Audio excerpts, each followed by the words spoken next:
გამარჯობა, ეს არის პოდკასტი მშობლებისთვის, რომელსაც მაინამ უნდა მოусმინოთ, სანამ თქვენი შვილის სკოლაში ბოლო ზარი დაირეკება. მე ვარ მეგი კავთუაშვილი, პოდკასტის ავტორი და დღეს უნდა ვისაუბრო ისეთ თემაზე, რომელიც თქვენთვის ძალიან საინტერესო იქნება, იმიტომ რომ ეს ეხება ბავშვებს და სწავლის მოტივაციას. ჩემი გადაცემის სტუმარია ფსიქოდიაგნოსტი და ფსიქოკონსულტანტი ზანდა ჩეჩელაშვილი. მასთან ერთად განვაგრძობთ საუბარს. ზანდა, ძალიან მიხარია, რომ ხარ დღეს აქ ამ სივრცეს სტუმარი.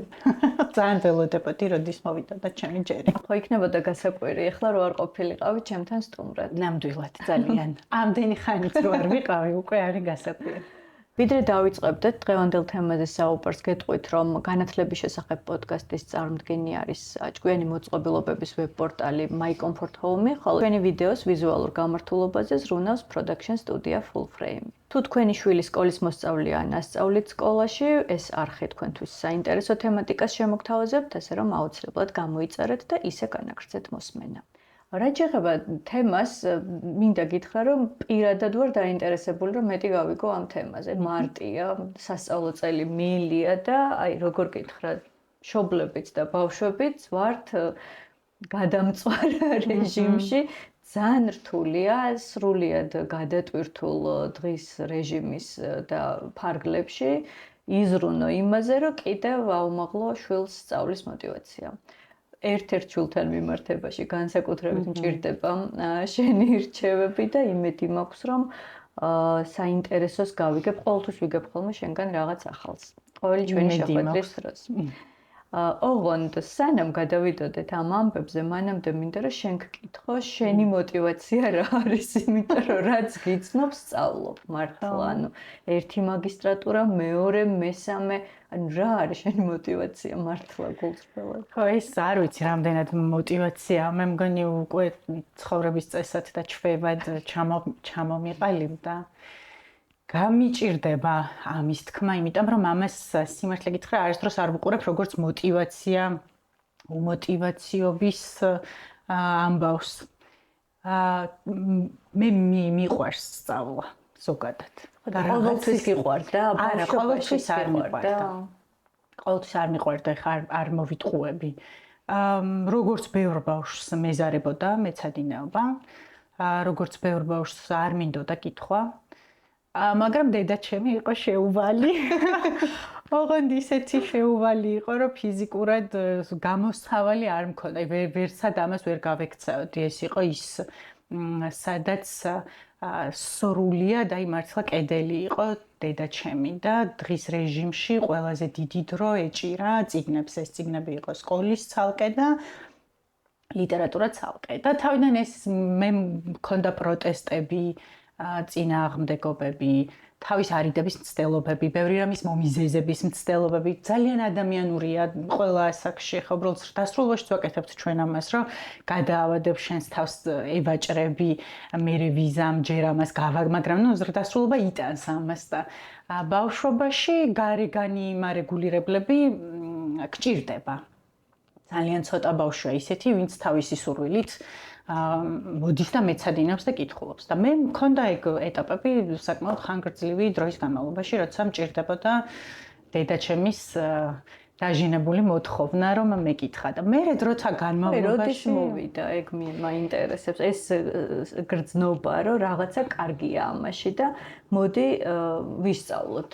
აი, მოზარდობიდან უკვე თავისით მოვიდა, რაც ცოტა უცნაურია, იცი, იმიტომ რომ მოზარდობაში პირიქით სხვა გამოწვევები გაქვს ადამიანს ცხოვრებაში, სხვა კონფლიქტები გაქვს გადასაჭრელი და სხვა კრიზისებს უნდა გავუმკლავდე განვითარებას რო შევხედოთ, მაგრამ ნუ ჩემს შემთხვევაში მოვიდა მოზარდობაში, როცა უკვე ეს აღარ მჭირდებოდა, ანუ როდესაც მე თვითონ მინდოდა ამის კეთება და დღემდე არის აი ყველაზე ტრაგიკული ჩემთვის, რომ ვერ გამოვძებნო დრო ჩემი სიამოვნებისთვის რაღაცის წაკითხვის. აი მაგ დროს ძალიან ვიბრალებ საკუთარ თავს, რომ აი მე რაც მინდა ის რაღაცები შეიძლება ვერ წავიდე. ყველა ადამიანის შემთხვევაში როგორ მიდიხარ სწავლამდე, სწავლის სურვილამდე და აი ეს მოტივატორები ყველა ადამიანზე სხვადასხვანაირად მოქმედებს. ახლა ის რამაც ჩემს შემთხვევაში გაამართლა, სხვების შემთხვევაში არ მინდა ისეთი შთაბეჭდილება დავტოვა, რომ თითქოს მშობლებს მოვუწოდებდათ ახლა, რომ რა კი ჩემს შემთხვევაში აი დაძალება, და ეს იყო მართლა დაძალება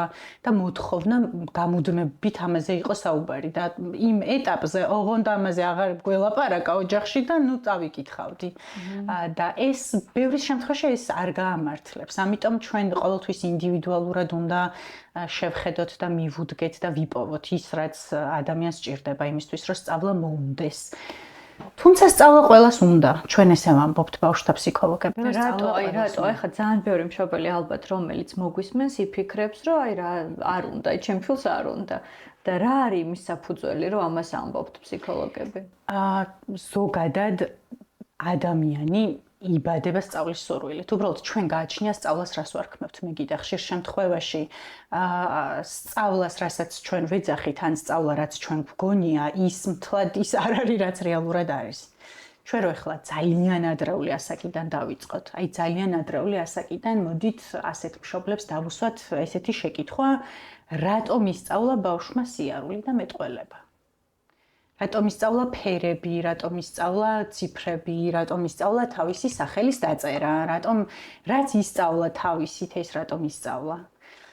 ჩვენ ვიბადებით მოცემულობით რომ უნდა ვისწავლოთ, სხვანაირად ფიზიკურად ვერ გადავრჩებით და ცოტა ისეთია რა განვითარების თანმდევი რომ გინდა რომ ისწავლო. ყველა ბავშვი ცნობის მოყვარეა. ყველა კითხვა რატომ რაც დამღლილია ხო 2 წლიდან დაახლოებით იწყება აი ეს შეკითხვა რატომ ყველაფერზე გეკითხება რატომ ხო აი ეს კითხვა შემთხვევითი არ არის. ამ კითხვას ვამს იმიტომ რომ შემეცნების წყურვილი აქვს ხო უნდა რომ გაიგოს რატომ როგორ მუშაობს რაღაც რატომ ხდება ისე როგორც ხდება რატო ქვია ის რაც ქვია.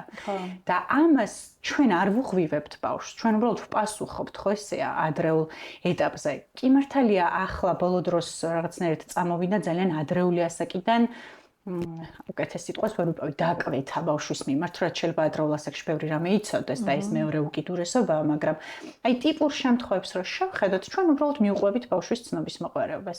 და ეს განვითარების თანმხლები ძალიან ბუნებრივი მოვლენაა, რომ მე მინდოდეს ვისწავლო. ყველაფერი, რასაც ბავშვი აკეთებს ადრეულ ასაკში, ეს არის სწავლისთვის. ეხში შველი რომ დადის წყალს რო გადაისხამს რაღაცას რო გატეხს რაღაცას რო პირში იდებს ხელს რომ კიდევს რაღაცა ეს ყველაფერი არის სწავლისთვის. უბრალოდ სკოლაში რო შევდივართ ჩვენ სწავლას ვარქმევთ მხოლოდ იმ საგნებში მეცადინეობას და დავალებების წერას. თორე ყველა ეტაპზე სწავლობს ბავშვი. ყოველთვის. აი, რაც ჩამოთვალე, ეს არის ალბათ თვითონ შინაგანად დაინტერესებული ადამიანი, ნებისმიერი ადამიანი, რომ ეს გასინჯოს, ხო? ყველა თავისი შეგრძნებით.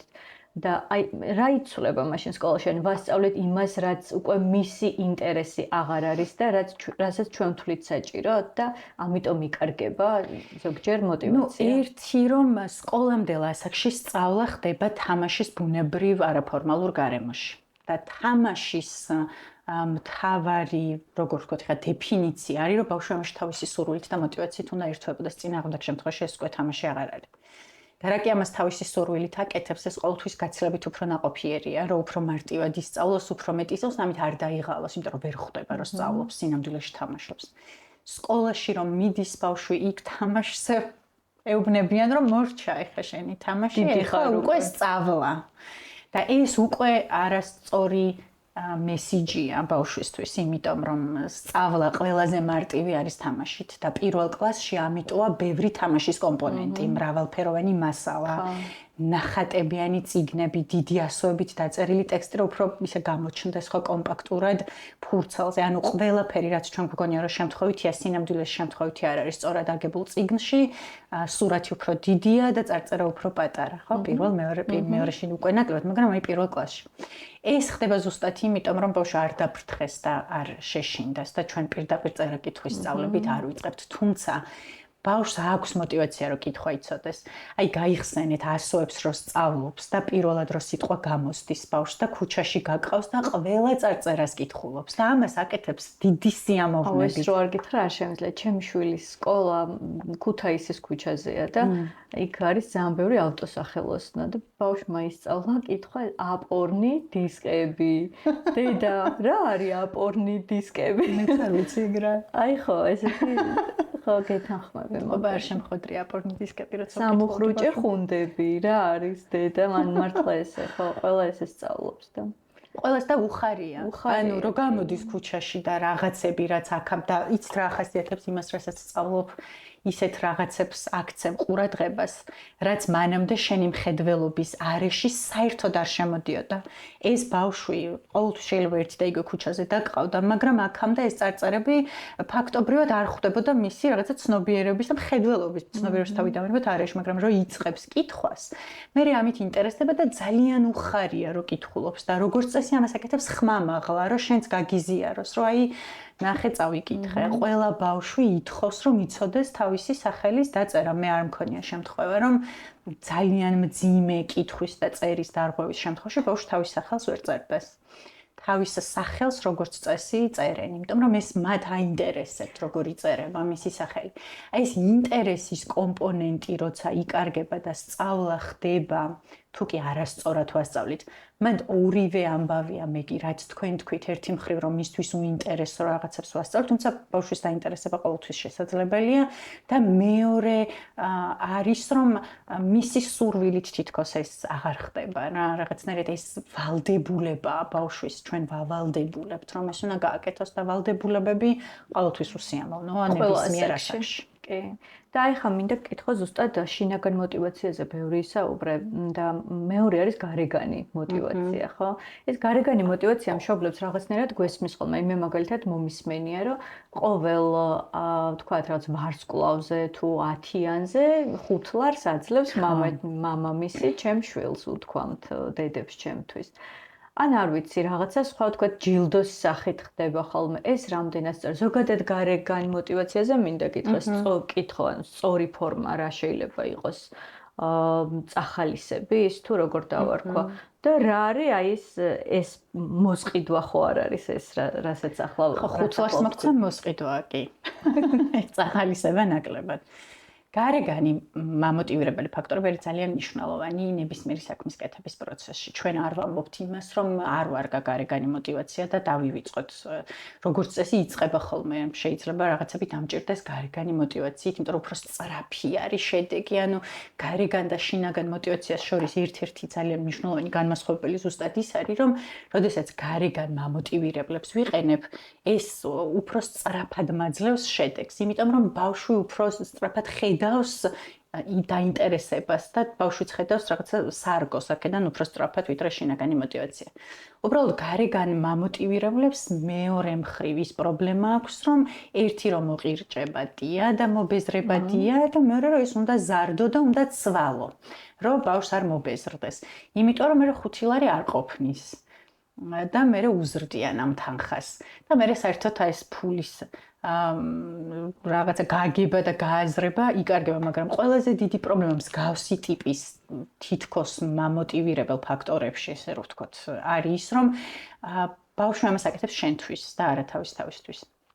როდესაც ჩვენ სწავლაზე, მეცადინეობაზე, კითხვაზე, წიგნიერებაზე ვლაპარაკობთ, იქ ძალიან მნიშვნელოვანია თავიდანვე სწორი რაღაც ტექსტების შერჩევა, რას ვეუბნები ბავშვს, იმიტომ რომ თუ ჩემთვის სწავლობს, ის არ რჩება მასთან, ხო? ეს არის რაღაცა კონკრეტული მიზნისთვის აკეთებს და მე ეს იქიდან ბევრი არაფერი არ დამრჩება.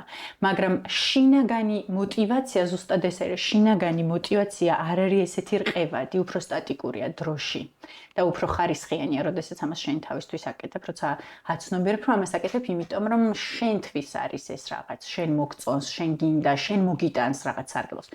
შენ შეგიძლია ამის გაკეთება, არის სწორი ტექსტი ეს არის, ანუ რო იძახი რომ სწორი ტექსტები, ხო? ალბათ ტექსტი არის, რომ შენ შეგიძლია ამის გაკეთება, ხო? ყველაზე სწორი ტექსტი არის, რომ შენ შეგიძლია რომ ეს გააკეთო, შეგიძლია გააკეთო დამოუკიდებლად ან ჩემი დახმარებით, მაგრამ შენ თვითონ ხარ მართველი, აი შენ თვითონ აკონტროლებ ამას, როგორ ისწავლო, რა ისწავლო და ეს მე შენთან რჩება. მაგრამ თუ კი რაღაც ხანგრძლივი დროის განმავლობაში ბავშვი მეცადინეობს, იმიტომ რომ მასწავლებელთან არ შერცხვეს, იმიტომ რომ კლასელმა არ დასცინოს, იმიტომ რომ დედა არ გაუჯავრდეს და იმიტომ რომ რაღაცა სარგებელი ნამდვილი მატერიალური სახით მიიღოს, აი ეს მალე ცვალებადობს და ძალიან მარტივად შეიძლება რაღაცნაირად ჩამოგეშალოს ეს შენი მუდმივად გარეგანი არ ვიცი, ძალიან ცოტაა ისეთი ბავშვი, რომელსაც საერთოდ არაფერი არ აინტერესებს, მათ შორის იმ სკოლაშიც რა. ყოველთვის არის რაღაცა, რაც მოსწონს რომ ისწავლოს და მოდით ახლა თქვენ თვითონ უპასუხეთ კითხვას, რა არის ეგ რაღაცები, რაც მოსწონს რომ ისწავლოს და რაშიც არ სჭირდება მშობლის ჩართულობა. აი როგორი საგნებია ეგენი? ალბათ ის, რასაც რა ვიცი, პრაქტიკასთან კავშირს ხედავს, ან რომლის მასწავლებელიც უყვარს. აი მე მაგალითად სწავლობდი იმ საგნებს, რომლის მასწავლებელიც ძალიან მიყვარდა. და დღემდე ხარისხიანად ვიცი ეს საგნები, სამაგეროდ საერთოდ არ ვიცი ის საგნები, რომელსაც ისეთი მასწავლებელი მასწავლიდა, რომელსაც მეშინოდა და ესეთი ბევრი მყავდა სხვა. კი ბატონო, ეს ჩემდა სამწუხაროდ. და გარდა ამისა კიდევ საგნები, რომელიც გამომდის. ხო, ცხადია. რაც მარტივად გამომდის, ის ყველაზე ნაკლებად დასაზარია. ყველაზე ნაკლებად ჭირდება ჩემ მშობელს შეხსენება. და თუ არჩევანი მაქვს ჯერ რა ვიმეცადინო და მერე რა ვიმეცადინო, როგორც წესი ბავშვი იწყებს იმით, რაც მას უკეთესად გამოსდის, ხო? იმიტომ რომ ამას აკეთებს მეტნაკლებად და უფრო მეტად თავისი სურვილით. ბევრი მიზეზი არსებობს, ჩვენ ამაზე არაერთხელ გვისაუბრია, მართლა იმ პროექტების განმავლობაში, როცა მოტივაციაზე ვლაპარაკობდით, ეს მოტივაცია არ არის რაღაცა არ ვიცი რა წარმოგვიდგენია, ხშირად არის რომ მოტივაცია არ აქვს ბავშვს და არ სწავლობს და მე გქონიათ რომ შენ ერთ-ორ სიტყვას ეტყვი ან ერთ-ორ ამას გააკეთებ და ეს მოტივაცია მოვა. ესე მარტივად არ ხდება ეს კარგად უნდა გვესმოდეს რომ მოტივაცია საერთოდ ისეთი საოცარი რამეა, რაც გაიძულებს, ახლა იძულება კი ცუდი სიტყვა რაღაც კონტექსტში, მაგრამ აი ამ კონტექსტში სულაც არა. აი ზუსტად ეს მოტივაცია გაიძულებს რომ აკეთო მანამ სანამ არ გამოგივა. მაშინაც როცა გირთულდება, მაშინაც როცა არ გამოგდის გეზარება, მაგრამ ნაკლებად შეიძლება დაგეზაროს, როცა მოტივაცია გაქვს. თუმცა ასე მარტივად არც იკარგება მოტივაცია რაღაცის კეთების და არც იქმნება მოტივაცია და ამას ბევრი ფაქტორი განაპირობებს. აი მაგ ფაქტორებზე მინდა რომ ვისაუბროთ ახლა. მოდი რამდენიმე ყველაზე ესეთი შენი სტატიებიდან და თქვა შენთან დიალოგებიდან რაც მომისმენია, რამდენიმე ესეთი ფაქტორი მინდა რომ დავასახელო და შენ განავრცე კარგი. აი ერთ-ერთი პირველი არის მკაცრი მიდგომა მშობლების მხრიდან. და საქართველოში ძალიან გავრცელებულია რატომღაც რა ვიცი, აღზრდასთან დაკავშირებით უფრო ლოიალურები მეჩვენებიან მე პირადად მშობლები და ის სწავლასთან მიმართებაში ბევრად უფრო მკაცრები და მომთხოვნები არიან და თუ კი ვთქვათ მშობლის მხრიდან არის გადაჭარბებული მოთხოვნები ან მოლოდინები ბავშვის მხრიდან შეიძლება თუ არა ეს იყოს ერთ-ერთი ფაქტორი რომ ბავშვმა დაკარგოს სწავლის მოტივაცია. სიმკაცრე და გადაჭარბებული მოთხოვნები ბავშვის მიმართ არ არის მთლად ერთი და იგივე რამე. სიმკაცრე, არ ვიცი ამას მე ესე ვამბობდი თუ არა, მაგრამ ეხლა თქვენი პირიდან ეს ერთი და იგივე რამე არ არის. სიმკაცრე კიდე სხვა რამეა, ხო, სიმკაცრე არის რა გზით მოვთხოვ ჩემს შვილს რა რაღაცა გააკეთოს, ხო, გზა როგორია, სტრატეგია როგორია, ჩემი გამოყენებული, რომ ის გააკეთოს, რასაც მე ვეუბნები ამ შემთხვევაში იმეცადინოს ან რაღაცა წაიკითხოს. მაგრამ მოთხოვნები გადაჭარბებული, ეს კიდე სხვა რამეა. მე შეიძლება ისე ორივეზე ვისაუბროთ. კი ბატონო, მე შეიძლება ისე მქონდეს გადაჭარბებული მოთხოვნები ბავშვის მიმართ, რომ სულ არ ვიყო მკაცრი. და ეს მოთხოვნები ჩემს სასოწარკვეთილებაში გამოიხატებოდეს, როგორ მინდა, რომ ჩემი შვილი იყოს საუკეთესო მოსწავლე და ყველას როგორ და სულ არ ვიყო მკაცრი. სიმკაცრე არის უფრო რაღაცა ესეთი ნამდვილად რასთან ასოცირდება, მე ვამბობ რომ ეს უნდა მოხდეს ასე, მე ვამბობ რომ შენ 3 საათი უნდა იმეცადინო, მე ვამბობ რომ შენ არც ერთი სიტყვა არ უნდა შეგეშალოს, როცა გაკვეთილს ჩამაბარებ, არც ერთი წერტილი არ უნდა იყოს ზედმეტი შენ შესრულებულ დაღალებაში და თუ ეს არ მოხდება, მაშინ რაღაცა სანქციებს მივიღებ და ამის გამო დაისჯები და ეს ამოგიხევდა თავიდან დაწერ. ამოგიხევდა თავიდან დაწერ, ან შენიშვნას მოგცემ ისეთი მკაცრი ტონით, ხო, რაღაცა ავტორიტარულ მშობლებს როგორც ახასიათებს ეს ხო რომ ან დაგსჯი სხვანაირად მეტად ხმას არ გაგცემ. ვიქნები შენ თუ კმაყოფილო და ამას გამოვხატავ პირდაპირ რაღაცა ისეთი მკაცრი ზომებით, რომ აი აღარ გელაპარაკები, იმიტომ რომ იმედგაცრუებული ვარ შენით. სიმკაცრე კიდე სხვა რამეა და ეს მიდგომა ყველა ბავშვს სხვადასხვა რამე სჭირდება, მაგრამ შეურაცხმყოფელი ტექსტი არავის არ სჭირდება. დამთრგუნველი ტექსტი მისი მისამართით არავის არ სჭირდება. ის რომ შენ როგორ გითხრათ ახლა აი ბავშვს არაძლევდე გასაქანს, ეს არავის არ სჭირდება და ძალიან ბევრ ბავშვს ეს არ ეხმარება. და პირიქით ახლა ბავშვის ხასიათს გააჩნია ხო, ვიღაცები ცოტა ხნით სანამ არ შესწევთ ძალა დაგთანხმდებიან, მაგრამ როგორც კი გათავისუფლდება, იქ მთავრდება მე ეს შენი დაალაგებული წესები. ზოგი თავიდანვე მეამბოხეა და პირიქით პროტესტი მოდის და ამით უფრო არ გააკეთებს. აი შეიძლება უნდოდეს, მაგრამ არ წაიკითხავს, იმიტომ რომ შენ უთხარი იმ ფორმით, რომელიც მისთვის იყო უსიამოვნო. გადაჭარბებული მოთხოვნები სხვა რამეა კიდევ და ბევრ რამეს მოიცავს. ახლა გადაჭარბებული არის მოთხოვნა, როდესაც ბავშვის შესაძლებლობებს აღემატება ჩემი სურვილი, როგორი უნდა იყოს ჩემი შვილი. როგორი მოსწავლე უნდა იყოს, ახლა რაკის სწავლის მოტივაციაზე ვლაპარაკობთ, ხო? როგორი კლასელი უნდა იყოს სხვებისთვის, როგორი მაგალითი უნდა იყოს, როგორი წარმატებული უნდა იყოს, ოღონდ ეს წარმატება რა არის? კიდე ცალკე ამბავია და ვისთვის რა არის წარმატება, ხო?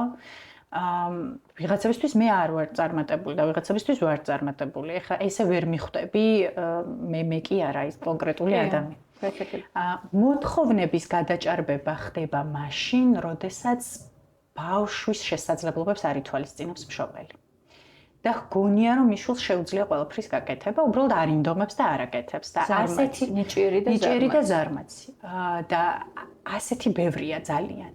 და როდესაც შენ არ ხედავ შენი შვილის შესაძლებლობებს და დარწმუნებული ხარ, რომ მას შეუძლია ამის გაკეთება და არ აკეთებს, ოღონდ დარწმუნებული ხარ სუბიექტურად. ობიექტურად კი არა, სუბიექტურად ხარ ამაში დარწმუნებული. ბევრია ესეთი ძალიან ბევრია. აი ამაში რო ხარ ესეთი 100%-ით დარწმუნებული, მე ითხოვ კიდეც ამის გაკეთებას შენი შვილისგან. ოღონდ კიდე ერთხელ ეს შეიძლება მოითხოვო პირდაპირ გზით და აიძულო პირდაპირ გზით, რომ წაიკითხოს 10 გვერდი. გადმოიწეროს გამზრდელი თავიდან ბოლომდე, სანამ კალიგრაფიას არ გამოასწორებს. და მეორე არის უფრო არაპირდაპირ გზით, როდესაც მშობელი ცოტა უფრო манипуლირებს და თავს მოისაწყლებს ბავშვთან. რომ აი დათრგუნულია, რომ ძალიან განიცდის, რომ ნერვიულობს, რომ შენ საკმარისად არ მეცადინეობ. ან ბავშვთან როგორი დამოკიდებულება იცით, აი ცოტათი რომ დაარცხվენ, რომ აი მე შენთვის ყველაფერს ვაკეთებ და შენგან მარტო ეს მინდა რომ გააკეთო. და შენგან მარტო ეს მინდა არის მართლა რომ რაღაცა მთელი ვეფხისტყაოსანი წაიკითხოს და ნახევარი პოემა გადმოიწეროს.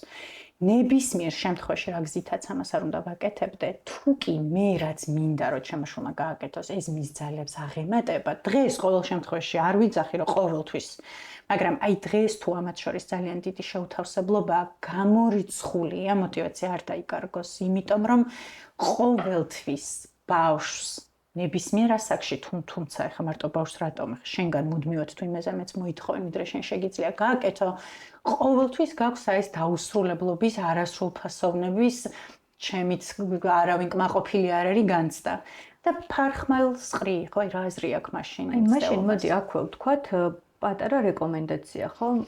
შეიძლება შეკითხვა გაუჩნდეს ვთქვათ მაყურებელს, რომ აი მაშინ როგორ მოვიქცევ, ვთქვათ, მივცეთ რაც შეუძლია იმაზე ოდნავ მეტი, ანუ თუ რა არის? ჯერ საერთოდ უნდა გავარკვიოთ რა შეუძლია და ამას უნდა დავაკვირდეთ ძალიან ობიექტურად. აი და ეს არის რთული, როცა მშობელი ხარ, თვალის გასწორება იმისთვის, რომ შეიძლება ამდენი რესურსი ამ ბავშვს არ გქონდეს, არის ყველაზე რთული. მაგრამ პირველი რაც უნდა გავაკეთოთ არის, რომ უნდა და ყველა მშობელს აქვს ამის უნარი, რომ ამას მიხვდეს. ხო, რა ყველაფერი სიზარმაცე არ არის და ყველაფერი სიზარმაცე ფიზიკურად ვერ იქნება და ყველაზე ხშირად ზუსტადაც რომ სიზარმაცე არ არის. მით უმეტეს როცა ხშირად აი დააკვირდით ახლა თქვენ თვითონ მშობელი ჩემთან მოსული ამბობს რომ მაგალითად აი კითხვა ძალიან ეზარება, მაგრამ რომ მოვა სახლში მათემატიკას დაწერს, რაღაცას დაწერს და აი კითხვამდე რომ მივალთ, მე უკვე რაღაცებს იმიზეზებს. სიზარმაცე არის რომ ყველაფერიც მეზარება, მაშინ ხო ახლა თუ არ მინდა მეცადინეობა, არ მინდა მეცადინეობა, მაგრამ როცა ბავშვი თვითონ ალაგებს ესე რომ რაღაცას თავს არიდებს, რაღაცას თავისით აკეთებს, შეხსენება არ სჭირდება, მაგალითად უცხო ენას გადასარევად კითხულობს, მეცადინეობს, ხო, გიყვება მშობელი. აქ შენ უნდა იფიქრო, მაინც და მაინც კითხვა რატოა პრობლემა.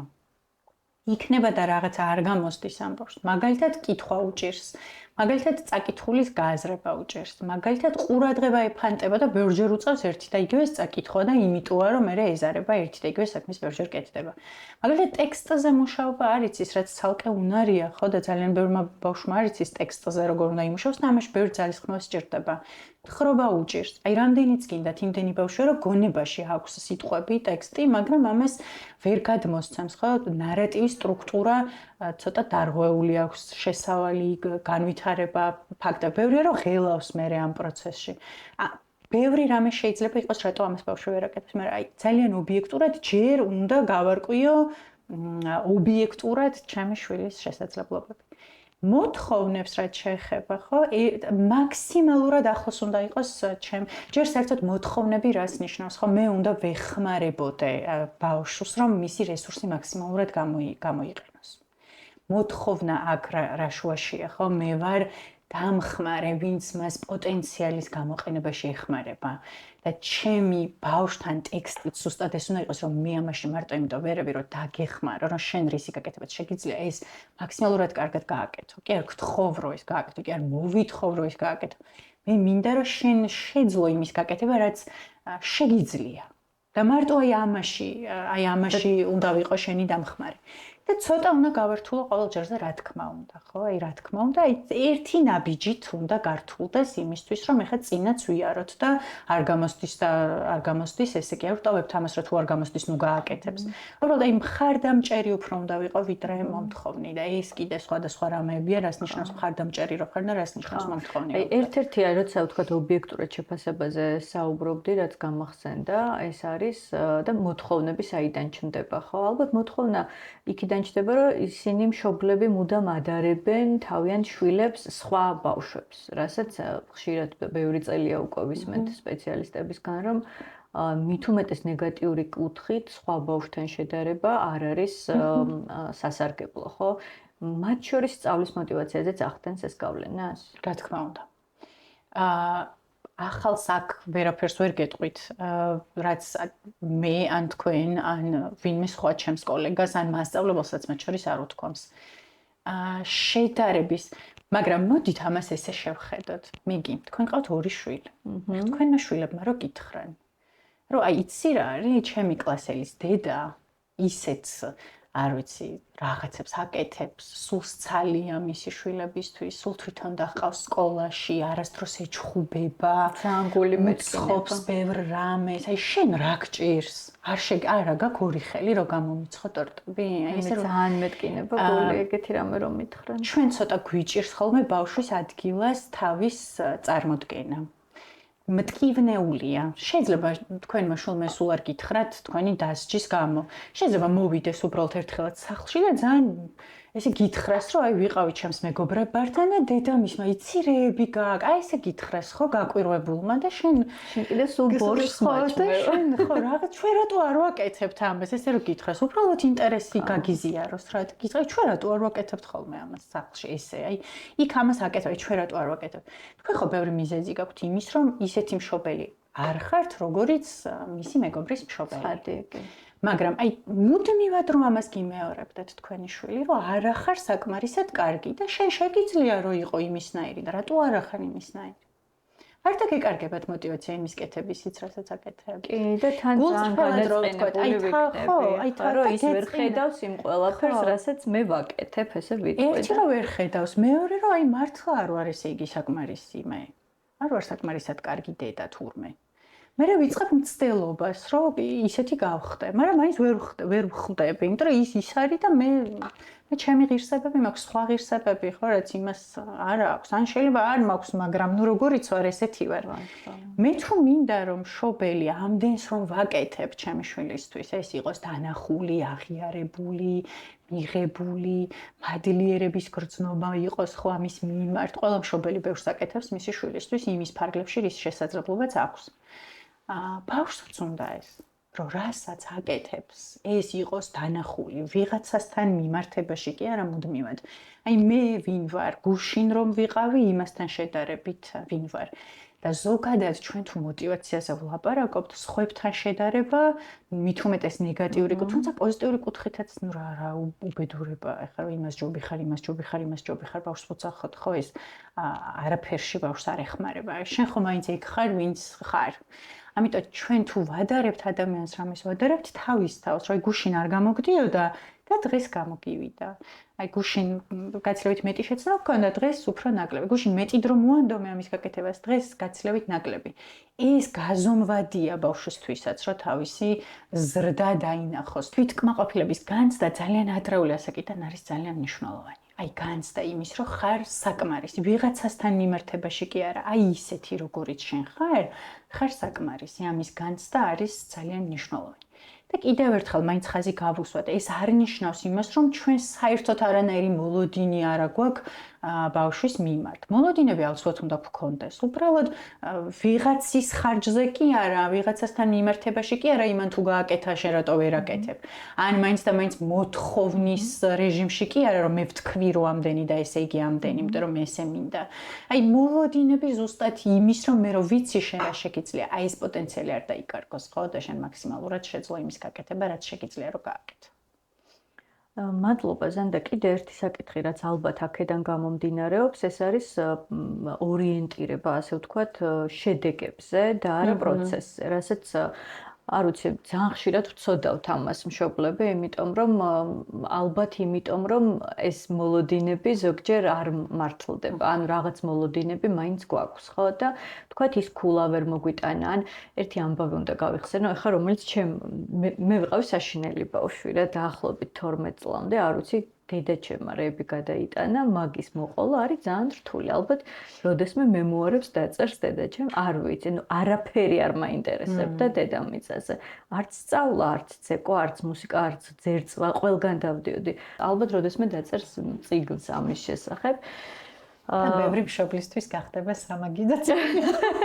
როგორ გავუყო? ოღონდ ეხლა იძახის, რომ რა მინდოდა, რას გერჩოდიო, იმიტომ რომ დავიწყებ მე 13 წლიდან აღარ გავჩერდი, ეხლა 53-ის ვარ და კიდევ ვსწავლობ.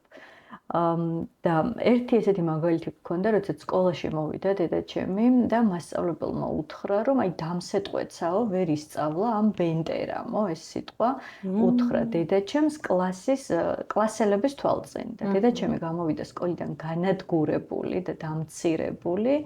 და რა თქმა უნდა მეც მკაცრად დავისაჯე იმ დღეს. ოღონდ მთავარი ის არის, რომ ამ დამსეტყვეცაოს მთელი საღამო ვსწავლობდი. უბრალოდ არ გამომივიდა. ანუ ვერანაირად ვერ მოვახერხე, რომ ქართულის გაკვეთილზე ეს ლექსი მეთქვა. და ძალიან ესეთი ვიყავ, მოკლედ დღემდე მახსოვს ძალიან მწარად, დედაჩემსაც ახსოვს ეს და ეხა იძახის, რომ ნეტა მცოდნო და მაშინ ამდენი რამე, რომ იმასწავლებლისთვის მეთქვა, რომ ჩემ შვილს რატომ აყენებთ ესეთ შეურაცხყოფას, ან უბრალოდ გვერდში დაგდგომოდი, ან რაიმე სხვა, მაგრამ აი ეს მაგალითი კარგად მახსოვს მე და მწარედ უფრო სწორად, რომ შევეცადე, რომ რაღაც გამომსვლო და შედეგი არ დადგა და ამის გამო ძალიან მკაცრად დავისაჯე. მეც და დედაჩემსაც დღემდე გულში ტკენა აქვს იმის გამო, რომ მაშინ არ იცოდა, როგორ შეიძლება და უფრო სწორად მოქცეულიყო. და რამდენად არის ეს მნიშვნელოვანი, რამდენად შეიძლება ესეთი პატარა წვრილმანი ფაქტები განაპირობებდეს იმას, რომ ბავშვმა კიდევ უფრო დაკარგოს мотиваცია სწავლის. აი რამდენიმე დღეს წინ საუბრობდით ზუსტად ამაზე მე და ჩემი კოლეგები, რომ როდესაც ბავშვზე ლაპარაკობ, საერთოდ როდესაც ფსიქოლოგია ადამიანი ძალიან რთული და ყველაზე რთული რამეა, ხო თანხმობით ახლა ამაზე. მაგრამ კიდევ უფრო რთულია, როცა ბავშვზე ლაპარაკობ. არ არსებობს ამაზე პასუხი, რა იქნება ბავშვისთვის მატრაუმირებელი და რა არ იქნება მატრაუმირებელი, იმდენად სუბიექტურად და აბსოლუტურად სხვანაირად უყურებს ბავშვი, კიდე სხვანაირად უყურებს და ამუშავებს ინფორმაციას.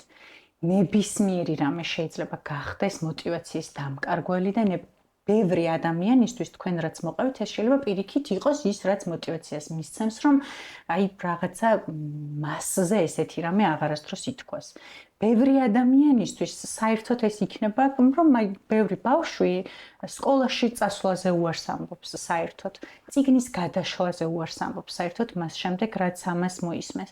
ბევრი აი ხოგებრივად პირიქით იტყვის, რომ აი მე ამას აღარასდროს აღარავინ მეტყვის და ეხა ამას, მაგრამ ეს პიროვნებასაც გააჩნია, ჩვენ არ უნდა დაგვავიწყდეს ეს სულ თავიდან ამით უნდა დაგვიწყო ლაპარაკი.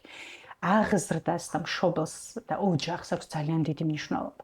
მაგრამ არანაკლები მნიშვნელობა აქვს ადამიანის პიროვნულ ნიშნებს, ხო, პიროვნული ნიშნები, ტემპერამენტი როგორი გაქვს, აზროვნების სტილი როგორი გაქვს, დამოკიდებულებები როგორი გაქვს რაღაცების მიმართ. გასაგებია, რომ თვით შეფასება დროთა განმავლობაში ჯერ გარედან იწყება და მერე ხდება ეს შენი, ხო, ჯერ სხვები გაფასებენ, რომ მერე შენ თვითონ იყალიბებ ცოდნას. შენს თავზე, როცა ძალიან პატარა ხარ, მართლა არ იცი რა შეგიძლია და რა არა და ამას აქში განსაკუთრებით მნიშვნელოვანია გეუბნებოდნენ იმას, კი არა რომ საუკეთესო ხარ, გეუბნებოდნენ იმას, რომ შენ შეგიძლია ამის გაკეთება. სულაც არ არის აუცილებელი საუკეთესო იყო, მაგრამ შენ რო შეგიძლია გაკეთება, ეს არის შენი, რაზეც შენ თვით შეფასება დგას, ხო? რას ისწავლი, რამდენად სწრაფად ისწავლი, როგორ გამოგივა, როგორ დააგროვებ გამოცდილებებს და როგორ შეძლებ იმას, რაც გეგონა რომ შეუძლებელია. ამიტომ ესე ვერ ვიტყვით. ნებისმიერი რამე შეიძლება გახდეს როგორც დაკარგვის, ისე შეძენის მიზეზი, როცა мотиваციაზე ვლაპარაკობთ. მაგრამ ძალიან მნიშვნელოვანი ზუსტად ეგ არის, რომ ვიცნობდეთ ჩვენს შვილებს მათთან ურთიერთობის პროცესში. აი ვიცოდე, რომ და ბევრი მშობელმა ეს ისწავლა სხვათა შორის, რომ აი ბევრი მშობელს უთქვამს ჩემთან, რომ აი მე მასწავლებელს ვეუბნები, რომ ამ ფორმით ჩემი შვილი უფრო არ გააკეთებს და მოდი სხვა ფორმას შევთავაზებ, ხო? და აი ამის ცოდნა არის ზუსტად ძალიან მნიშვნელოვანი.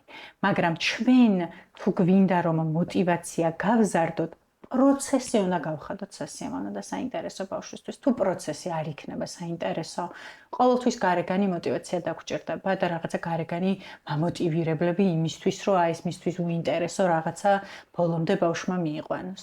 და პროცესი რომ გახდეს საინტერესო, აი აქ გასათვალისწინებელია ბავშვი, მისი ინტერესები, მე მქონია გამოცდილებაში დიაგნოსტიკა ჩამიტარებია ბავშვის მოტანილი მარტო ერთი სათამაშოთი. როცა სხვა არაფრით არ ინტერესდებოდა და ყველანაირი ინფორმაცია მიმიღია ამ ბავშვზე მარტო ერთი სათამაშოს გამოყენებით. შეუძლებელია რამით ვერ დაინტერესო, ხა თქვენ რასაც ყვებოდით, რომ არაფერი არ მაინტერესებდა, რაღაცა იქნებოდა რაც. კი, რეზინოპენას თამაში რეზინოპენას თამაში გაინტერესებდა, ხო, მაგრამ რეზინოპენას თამაში ხარ არის მარტო რეზინოპენას თამაში, ეგ ხო ურთიერთობებია სხვებთან, ახალი ადამიანების გაცნობა, დროის თავისუფლად გატარება. თქვენ იცით, რომ ძალიან მნიშვნელოვანი ნაწილია შრომის დასვენება და ძალიან ბევრმა ადამიანმა მე რო ამას ვამბობ. საერთოდ არ იცის, რომ დასვენება აუცილებელია და ვერ ისვენებს და ამის უნარი არ აქვს და დასვენების დროს შფოთავს. ჩვენ რა კი დღეს ცოტა არაფორმალურად ვსაუბრობთ, ხა მე არ გამიბრაზდება ის ჩემი მეგობარი ვიზეც და ვის შვილებზეც ეს უნდა ვთქვა, მაგრამ პანდემიის პერიოდში ჩემი ძალიან საოცარი მეგობრი, რომელსაც საოცარი სამი შვილი ყავს, ესეთი პრობლემის წინაშე დადგნენ, რომ პანდემიის დროს რაღაცები რო დაიკეტა, ორ ბავშვს, რომლებიც შედარებით დიდები იყვნენ, რაღაც პირველ კლასში და მე მესამე, მეოთხე კლასში დაიწყოთ წარმოუდგენელი შფოთვა. სახლში იყვნენ, დიდი სახლი აქვთ, დიდი ეზო აქვთ, სამნი თვითონ არიან ბოლოს და ბოლოს რო გაერთონ ხო ერთმანეთთან დედმამის შვილები, მაგრამ დაიწყოთ საშინელი შფოთვა. და რო დამირეკა დედამისმა, მე სიმართლე გითხრათ, ამის მოლოდინი მქონდა, რომ ესე მოხდებოდა და გეტყვით რატომ? იმიტომ რომ მანამდე, სანამ დაიკეტებოდა წრეები და სკოლები და ბევრი სხვა რამე, ეს ბავშვები დადიოდნენ თქვენ რო ჩამოთვალეთ მაგაზე ორჯერ მე ტრამეზე, იმიტომ რომ დედა თვლიდა, რომ სრულიად კეთილშობილური წარმოდგენა იყო ეს მისი და საუკეთესო უნდა და მისი შვილებისთვის, რომ თავისუფალი დრო ბავშვებს არ უნდა ჰქონდეთ. იმიტომ რომ მე მაშინ სულ ეკრანზე გაატარებენ ამ დროს. როგორც ხდება. ეხლა ეს ძალიან ისეთი მაგალითია, ეს ისეთი მაგალითია, რაც ბევრ ოჯახშია დღეს, რომ ხო, ძალიან ბევრი დრო, კი არა, თავისუფალი დრო ბავშვს საერთოდ არ უნდა ჰქონდეს. თავისუფალი დროის ქონა ძალიან მნიშვნელოვანია მინიმუმ იმისთვის, რომ ბავშვი მიხვდეს, რომ რეზინოპანას გარდა არაფერი არ აინტერესებს დღეს. და უნდა უბრალოდ ყოფნა და უნდა რომ მოიწყინოს და თუ არ მოიწყინე ვერ დაფიქრდები მათ შორის შენს თავზე და ჩვენ დღეს მივიღეთ თაობა ზუსტად იმით რომ ყველაფერზე ვატარებთ წინახევრის ასაკიდან, რაზეც შეიძლება იაროს, იმიტომ რომ ამით მშობელიც ხშირად რაღაცა თვითაქტუალიზებას ამაში პოულობს, ხო, რომ აი მე არ მინდა ჩემს შვილებს რაღაცები მოვაკლო და დაკვეთაც თითქოს ესეთია, რომ ბავშვმა უნდა იცოდეს ყველაფერი ძალიან ადრეული ასაკიდან. სამეუცხოენა ბაღის ასაკში. ხო, კი. და ბევრი სხვა რამე კიდე, მარტო უცხოენას რა უჭერს, უცხოენას მარტივად სწავლობენ ბავშვები ადრეულ ასაკში და დიდად არ წვალობენ და აი სხვა რაღაცებს რო სთხოვენ, რაც საწვალებელია, ის უფრო დრამატულია, რომ ნახულობ, რომ მართლა როგორ წვალობს ბავშვი. ნერვული სისტემა ზოგადად არის თავისი რესურსი აქვს ამას. და როდესაც მუდმივად მუშაობის რეჟიმშია, ხო, რომ რაღაცები უნდა აკეთო და სულ უნდა იყო დაკავებული და თუ არ სწავლობ, არაფრად არ ვარგიხარ და თუ ყველაფერზე არ დადიხარ, შენი თქმაყოფილი არავინ არ არის, გაჩერების, დაფიქრების, მოწყენის, უბრალოდ თავისუფალი დროის თამაშის, არაფრის კეთების უნარები იკარგება. ოღონდ იკარგება ისე, რომ ადამიანს დანაშაულის განცდა აქვს, როცა რაღაცა საქმეს არ აკეთებს და განცდა იმისა, რომ ადამიანი ხარ, არა გაქვს თუ რაღაცას არ აკეთებ და ეს ძალიან ცუდად აისახება ადამიანის პიროვნულ განვითარებაზე, ემოციურ რეგულაციაზე, ზოგადად ახალი, მე იმდენად გადაიწვება ხოლმე ადამიანი, რომ მართლა არაფერი აღარ უნდა. აი მე უკვე მართლა აი ეს ეხლა თქვენ რაც აღწერეთ, ხო? გადაჭარბებულად ყველაფერზე ბავშვის ტარება ძალიან ადრეულ ასაკში, მით უმეტეს თუ ეს მისი ინტერესი არ არის და უბრალოდ ჩემი ხედვა ესეთი მშობლის, რომ მე ჩემს შვილებს არაფერი არ უნდა მოაკლდეთ, ეს საპირისპიროდ მოქმედებს ბავშვებზე და საპირისპიროდ მოქმედებში ზუსტად იმას გულისხმობ, რომ ასე უფრო კარგავენ ყველაფრის ინტერესი. აი რაღაცა ამ ბავშვმა თვითონ უნდა იპოვოს. რაღაცა თავისით უნდა ისწავლოს და თავისით უნდა იპოვოს. არ შეიძლება მუდმივად რაღაცა იყოს გადარბენაზე, რომ აი საიქიდან მოვიდა აქ წავიდეს, ფეხზე დამდგარმა უნდა შეჭამოს სასწრაფოდ, აი ამ რეჟიმში ტრანსპორტში, ამ მანქანაში ცხოვრება ძალიან დრამატულია ბავშვისთვის და არაფერი კარგის მომტანი არ არის. უნდა აი მანდაც ძალიან მნიშვნელოვანია დავიცვათ ბალანსი, ხო? და ერთი რომ ინტერესების გათვალისწინებით და მეორე ნამდვილად სჭირდება თუ არა ამ ბავშვს. იქნება და თავისუფალ თამაშში გაცილებით მეტ აღმოჩენას აკეთებს ვიდრე სამ სხვადასხვა სპორტზე, ხუთ სხვადასხვა წრეზე და ყველაფერზე სიარულით, სადაც ესე ხელი მიგვიწვდება და ბავშვს ვატარებთ. ზანდა კიდე ერთი ალბათ რაშიც ბალანსი უნდა შევინარჩუნოთ მშობლებმა, ეს არის როგორ ჩავერთოთ, რამდენად ჩავერთოთ და ზედმეტად ხო არ ვართ ჩართულები ან საერთოდ ინტერესს გამოვხატავთ თუ არა ხო სწავლის მიმართ. ახლა საქართველოში ძალიან გავრცელებული პრაქტიკა არის, რომ მშობლები წერენ საშინაო დავალებებს შვილების ნაცვლად, იმიტომ რომ იქ შეჯიბრია ვინ უფრო კარგ ნახატს მიიტანს. ეს ცალკე პრობლემაც არის, ხა მასწავლებელს რა ურჩევნია ალბათ, ხო მშობლის შესრულებული შეამოწმოს თუ ბავშვის გაკეთებული, მაგრამ აი აქ ეს ბალანსი როგორ უნდა დაიცვას მშობელმა? რა დოზით ჩაერთოს? რა დოზითაც ბავშვს ჭირდება ჩართულობა, იმ დოზით უნდა ჩაერთოს. იდეალურად გაკეთებისთვის კი არა. აქაც ესეთი დოზები არ არსებობს. ვიღაცას მეტად სჭირდება და ვიღაცას ნაკლებად სჭირდება. თუმცა სივრცე ყოველთვის უნდა დავტოვოთ, სადაც ბავშვი რაღაცებს დამოუკიდებლად აკეთებს და თუ დასჭირდები იმ შემთხვევაში მოგმართავს. ძალიან ხშირი ორივე ცუდი ამბავია ნახეთ ახლა, როდესაც საერთოდ არ ინტერესდები და ხშირ შემთხვევაში მე ამას აკადემიურ მეშვეობლობამდე მივყავართ ხოლმე ბევრ ბავშვთან. განსაკუთრებით პირველი კლასიდან. ესეთი შემთხვევები ჩვენ გვქონია, რომ აი პირველი კლასიდან განსაკუთრებით ისეთ სკოლებში, სადაც სახლში დავალებებს არ ატანენ და ადგილზევე ამეცადინებენ ხოლმე ბავშვებს და მშობლამდე დავალება და წიგნიც არ მოდის ზოგჯერ, იმიტომ რომ წიგნებს იქვე ტოვებენ ბავშვები.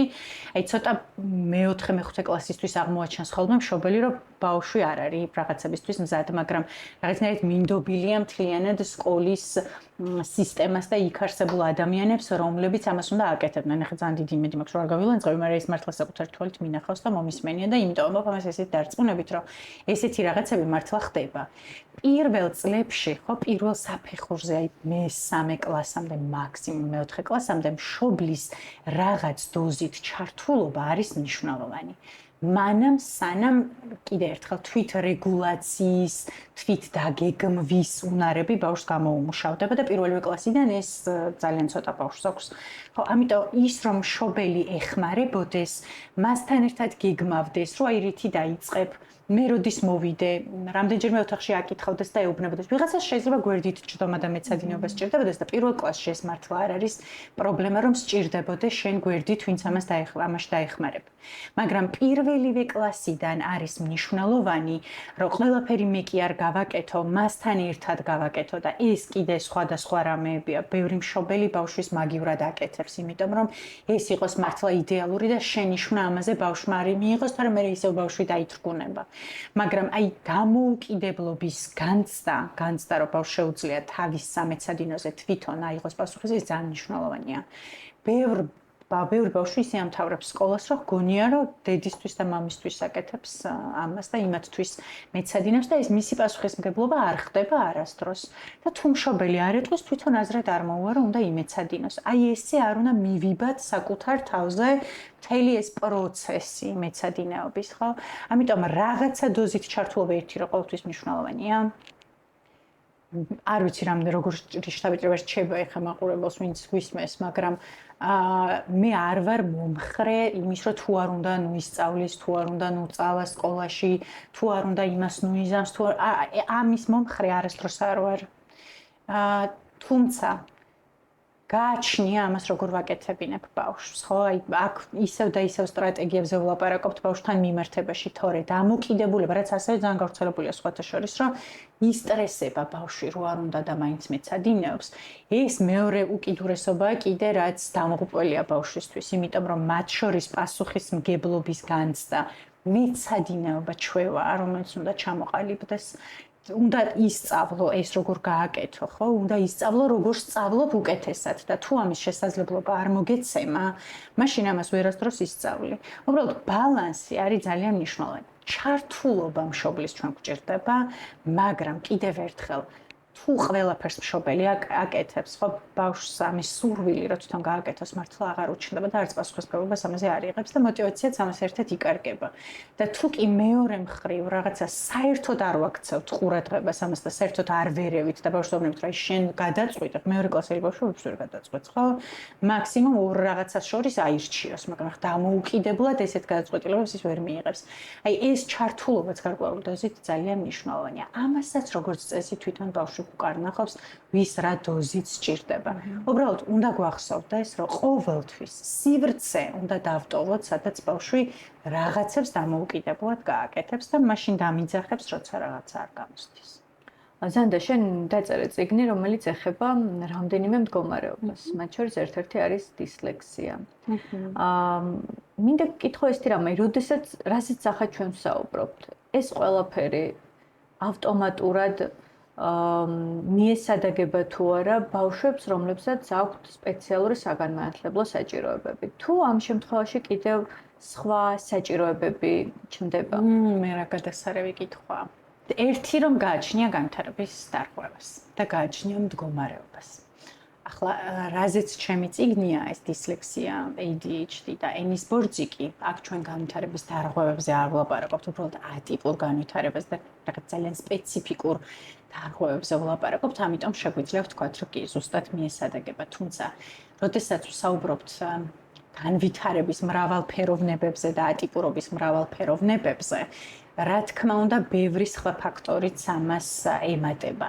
თუმცა, რაც ჩამოვთვალეთ, ეს ყველაფერი ლეგიტიმურია ნებისმიერი განვითარების დარღვევის ან ნებისმიერი ბავშვის შემთხვევაში, მაგრამ განვითარების დარღვევებზე საუბრის დროს ჩვენ უნდა გვახსოვდეს, რომ ბავშვი ბევრად უფრო მგრძნობიარეა და უფრო მოწყვლადია რაღაცების მიმართ, იქნება ეს შენიშვნა, იქნება ეს სიმკაცრე, იქნება ეს მოთხოვნა, თუ რაც იქნება. და აქ იცით როგორ არის ორი უკიდურესობა გვაქვს ხოლმე, როდესაც განვითარების ან ატიპურობაზე, ან დარღვევებზე ვლაპარაკობთ. ხა ეს კიდე სხვადასხვა რამეა, როდესაც გაქვს დიაგნოზი, მაგრამ ერთ შემთხვევაში ეს განვითარების დარღვევის არის და მეორე შემთხვევაში რაღაცა ძალიან სპეციფიკური უნარის არ ქონის, ხო? მაგრამ აი ამაზე რომ ვლაპარაკობთ, ხშირ შემთხვევაში ეს ორი უკიდურესობა არის, რომ ერთი მხრივ ბავშვისგან საერთოდ არაფერს არ ელიან. და მეორე მხრივ, რითიც საუბარი დავიწყეთ, იმაზე მეტი მოთხოვნები და მოლოდინები აქვს, ვიდრე მას შეუძლია რომ გააკეთოს. ორივე ძალიან მტკივნეულია ბავშვისთვის, რომელსაც აქვს გარკვეული სირთულეები. სწავლაში, მოდით სწავლის სირთულეებზე ვილაპარაკოთ, ხო ნებისმიერ მდგომარეობას საბოლოო ჯამში რაღაც წილად მაინც აი ამ სწავლასთან მივდივართ. როდესაც საერთოდ არანაირი მოლოდინი არ აქვს ბავშვის მიმართ. თქვენს მიმართ რა არავის არ გქონდეს მოლოდინი არაფრის. რომ დამოუკიდებლად რაღაცას შეძლებ. რომ შეძლებ ისწავლო კითხვა, შეძლებ ისწავლო წერა, შეძლებ რაღაცა ანგარიშს დამოუკიდებლად ჩანთის ჩალებს და ყველაფერს გიკეთებენ. ან გეუბნებიან რომ თუ არც გააკეთებ ახლა დიდი ამბავი, ხო? აი რაღაცნაირად ბავშვი ხდება უბრალოდ არის კლასში. და მანაც იცის ეს რომ უბრალოდ არის. და სხვებმაც იციან ეს რომ უბრალოდ არის. და ყველაზე დრამატული არის ის, რომ როგორც ბავშვს ექცევა მასწავლებელი და მშობელი, აი ესე ექცევიან მერე მის თანატოლებიც და მარტო სწავლაზე კი არ არის რომ მისგან არ ფსელიან, თამაშზეც არის, არ ეპატიჟებიან, არ იწვევენ, არ სთავაზობენ და ბავშვი არის აბსოლუტურად იზოლირებული ხშირ შემთხვევაში. და ამას ბევრნაირი შედეგი შეიძლება მოჰყვეს, ან სრული დათრგუნულობის, ან ქცევის დარღვევის თვალსაზრისით, თუ კი მე მინდა რომ რაღაც კუთხით ვიყო ყურადღების ცენტრში. მაგრამ მეორე უკიდურესობა არის, როდესაც მშობელი ფიზიკურად არ აღიარებს, რომ ბავშვს გარკვეული ტიპის სირთულეები აქვს. სხვა შორის ესეთი მე მგონი ბევრია. ორივე ბევრია. ორივე მხარე ბევრია. და როცა არ ვაღიარებ, რომ ბავშვს რაღაცა სირთულე აქვს, ხო? იქ მე მინდა, რომ ჩემი შვილის მიმართ მოთხოვნები სკოლაშიც და სახლშიც იყოს ზუსტად ისეთი, როგორც ტიპურ განვითარებაში, ხო? როგორც რაღაცა ამ მდგომარეობის გარეშე, თუნდაც აი დისლექსიაზე რომ ვილაპარაკოთ ახლა. და ამ შემთხვევაში ესეც დრამატულია, რომ მე არ შემიძლია და მთხოვენ იმის გაკეთებას, რაც არ შევძლებ თუ სხვანაირად მომთხოვენ. მაგრამ როგორც მთხოვენ, ისე ამას ვერ შევძლებ და ორივე ეს მდგომარეობა ბავშვზე ძალიან ცუდად აისახება მის мотиваციაზე. და ამის გათვალისწინება ზოგადად სწავლების პროცესში, ეს სწავლება ხო ძალიან რთული რამეა. თქვენ რო გადაწყვიტოთ, ხა ვიღაცას რაღაცა ასწავლოთ, ეს ხო ძალიან რთულია. რამდენ რამეზე უნდა იფიქრო, რომ იმ ადამიანამდე მიიტანო ის რისი სწავლებაც გინდა. ეს ზუსტად ახლავს სწავლების სტრატეგიებს და გიდასტურებ, რომ ძალიან რთულია, ძალიან კომპლექსურია, ძალიან ინდივიდუალურია და უამრავ რამეზე უნდა იფიქრო. მაგრამ როცა ამ განვითარების დარღვევას ვაპარაკობთ, ჩემთვის ეს ყველაზე ისეთი თემა, იცით თქვენ, რომ ძირითადად ჩემი სამუშაო ამას ეხება, ხო, ბავშვებს, რომლებსაც სხვადასხვა ტიპის ხარისხის სირთულე აქვს სხვადასხვა რამეში და ამის მიმართ მიუხედავად იმისა, რომ ბევრი წელი გავიდა და ბავშვობაში დედაჩემი ესე მას სწავლიდა, რომ რო გაიზრდებიო რაღაცები აღარ გეტკინება, ესე ძალიანო, ეგ დღე არ დადგა ჩემ ცხოვრებაში, რომ რაღაცები ჩემთვის ძალიან ისეთი არ იყოს ახლოს გულთან და მგრძნობიარე ვარ ამ საკითხის მიმართ. არის ალბათ ამის შედეგია ზუსტად წიგნი, ხო? მე ვარ იმდენი შევიძინე, რომ მე მგონი მთელი პირველი ტირაჟი მე ამოვწურე მაღაზიებში და უამრავ ადამიანს ვაჩუქე. მინდა რომ მოგვიყვე წიგნის შესახებაც და შენი მგრძნობელობა ამ თემის მიმართ რაღაც დოზით აქაც არის გადმოცემული, ხო? რას ეხება წიგნი, ვის შესახებ არის და ვის შეიძლება რომ დასჭირდეს და გამოადგეს ეს. მე ცოტა მეუხერხულება ხოლმე ჩემს წიგნებზე. საუბარია სხვა შორის რა საინტერესოა, უკან ჩემს წიგნს აქვს ჩემი მასწავლებლის თამარ გაგოშიძის სიტყვები და ზუსტად ამას წერს ახლა ჩვენს თემას ეხმიანება, რომ ეს არის წიგნი, რომელიც мотиваციას გაუზრდის დისლექსიის მქონე ბავშვს რომ წაიკითხოს ეს წიგნი. და ეს რაღაცა და გაბედავს რომ ეს წიგნი წაიკითხოს. მე საერთოდ არ მიფიქრია, ყოველთვის ვიყავი მკითხველი. და არ მიფიქრია, რომ ოდესმე ვიქნებოდი მწერალი. არასდროს ამაზე არ მიფიქრია. აი ხაც არ ვფიქრობ.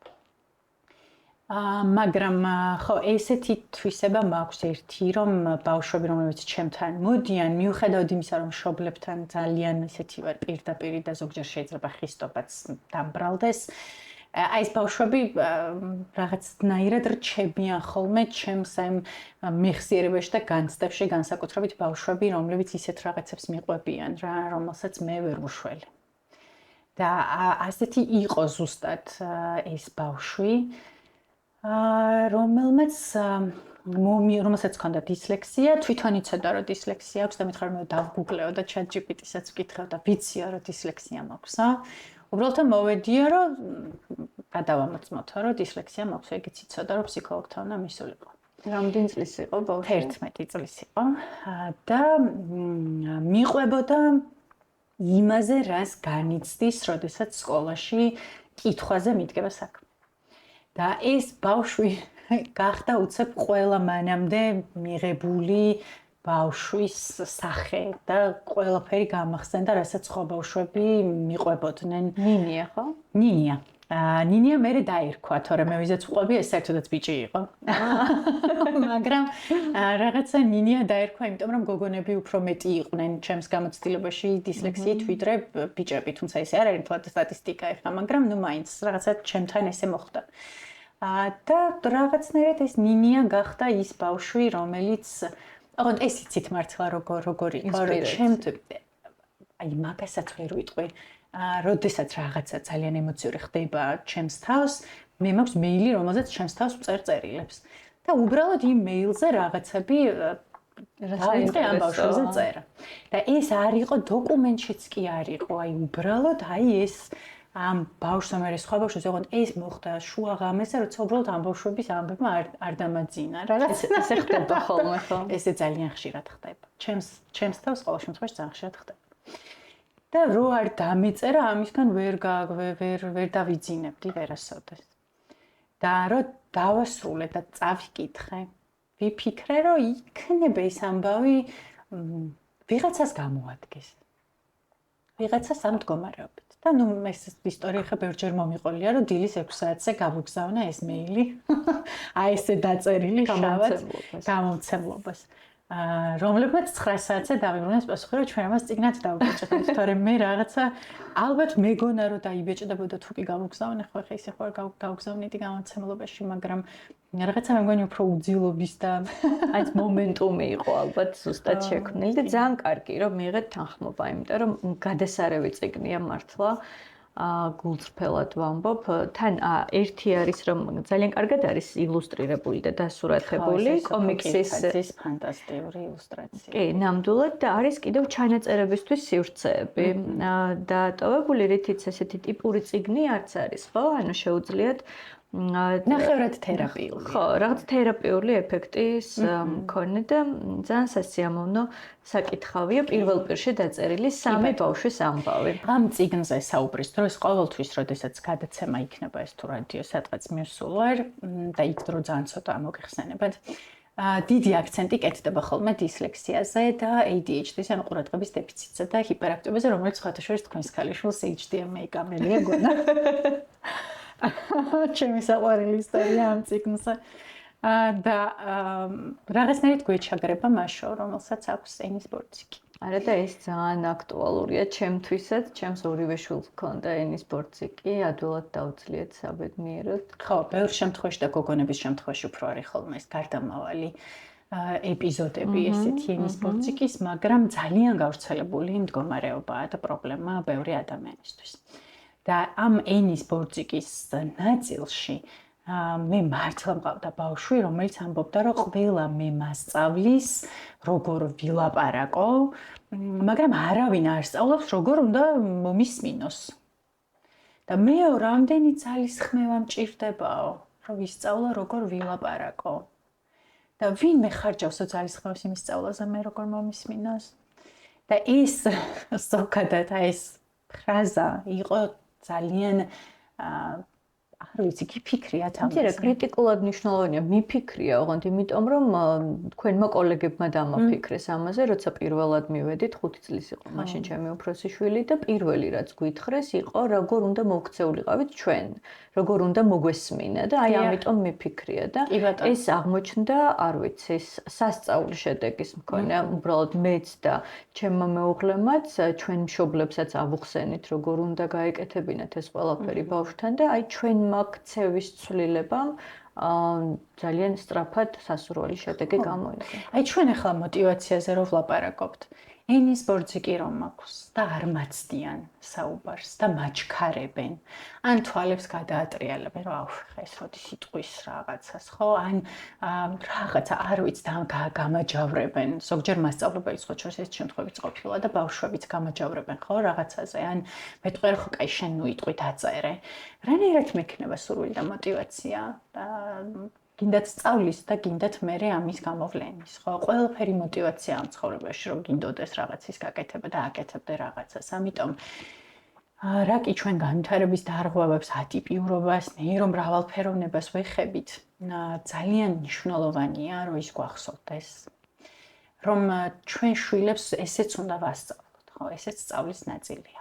როგორ მოусმინოს, როგორ დაელოდოს, როგორ დააცადოს, როგორ ემეგობროს, როგორ დაეხმაროს მარტო კი არა, ჩვენ ძირითადად დახმარებაზე ვაკეთებთ ხოლმე აქცენტს. როგორ გაითვალისწინოს უბრალოდ ეს ადამიანი თავისებურებებით, თავისი თავისებურებებით და აი ეს გარემო თქვენ ახსენეთ, ხო, რომ მასწავლებლისთვის მე მყავდა ეგეთი მასწავლებელი, ვისთვისაც ვსწავლობდი, ხო? არიან ბავშვები, რომლებიც აი გარემოს ხათრით ისწავლის.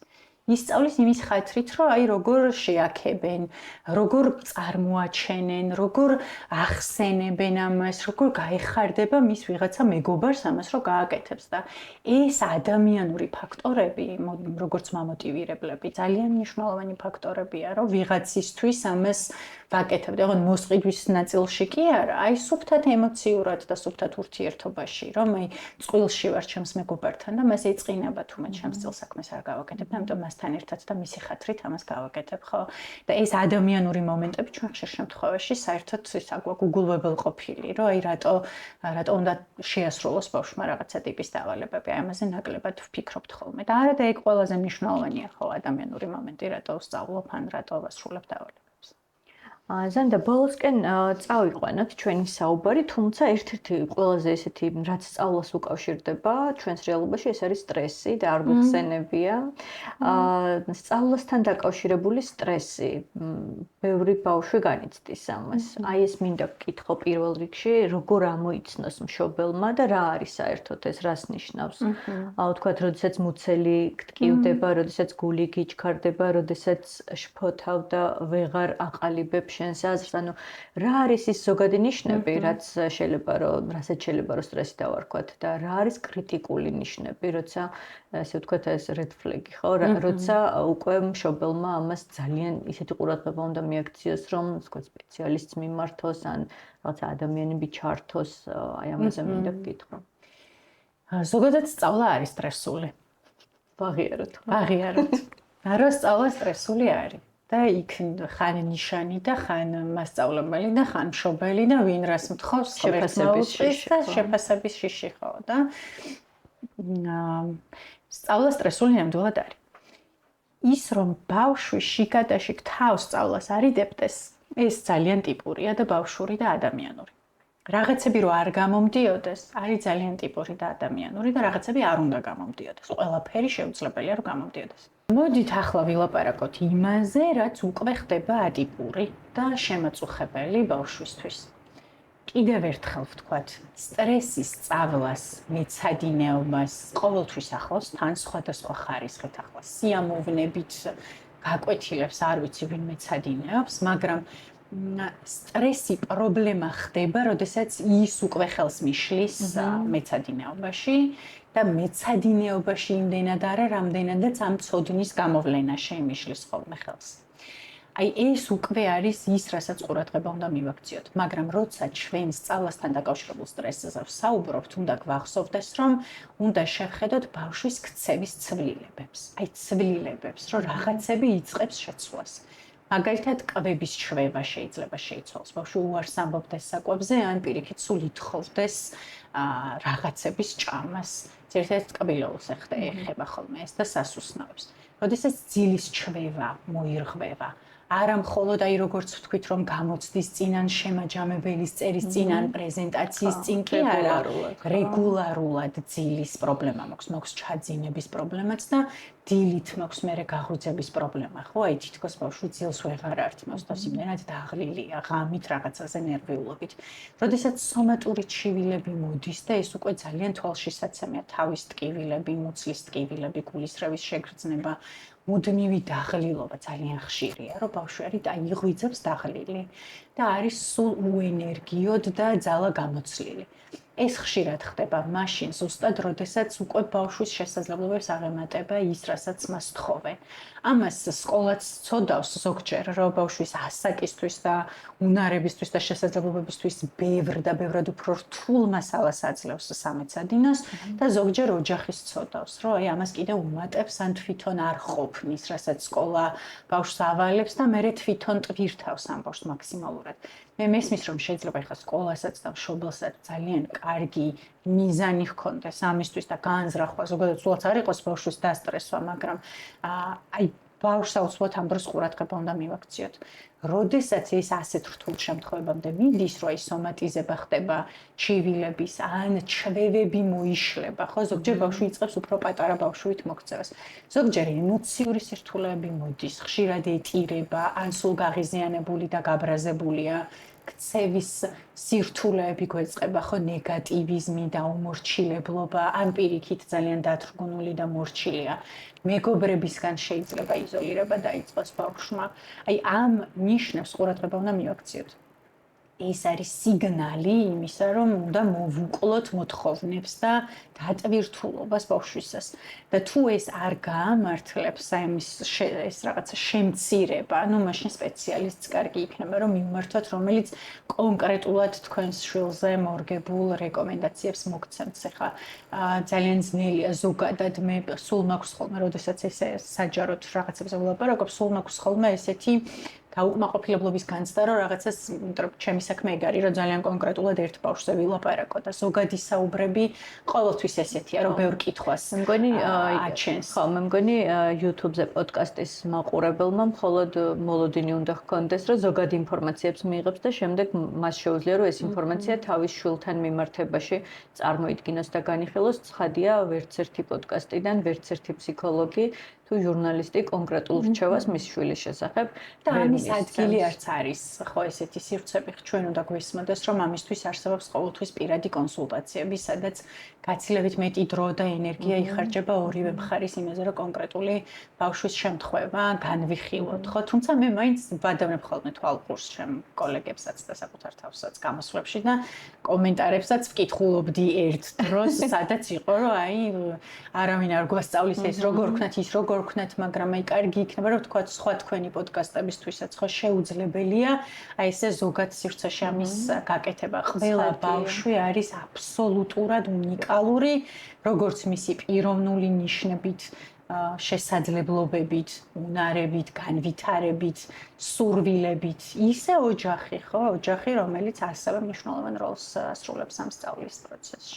ზანდა ორი კითხვა დამრჩა. პირველი და მინდა რომ შედარებით მოკლედ მიპასუხო, თუ რა შესაძლებლობა არსებობს დღეს საქართველოში, თუ ბავშვი ვერ სწავლობს. აი ხა გვისმენს ადამიანი და ფიქრობს, რომ თითქოს მე ყველაფერს სწორად ვაკეთებ, მაგრამ აი შედეგი მაინც არ არის, ხო? შესაძლებელია რომ მოხდეს მაგალითად ბავშვის უნარების შეფასება, თუ რა ასაკში შეიძლება ეს, რა ასაკამდე შეიძლება გაკეთდეს? ზოგადად დიაგნოსტიკა, რასაც კლინიკური ფსიქოლოგია, ნეიროფსიქოლოგია, ფსიქოდიაგნოსტი აკეთებს. ყველაზე ხშირად ნეიროფსიქოლოგები და ფსიქოდიაგნოსტები შეფასება და დიაგნოსტიკა ბავშვის უნარების იწყება 2 წლიდან. აი 2 წლის ასაკში ჩვენ უკვე შეგვიძლია რაღაც ტიპის შეფასება გავაკეთოთ.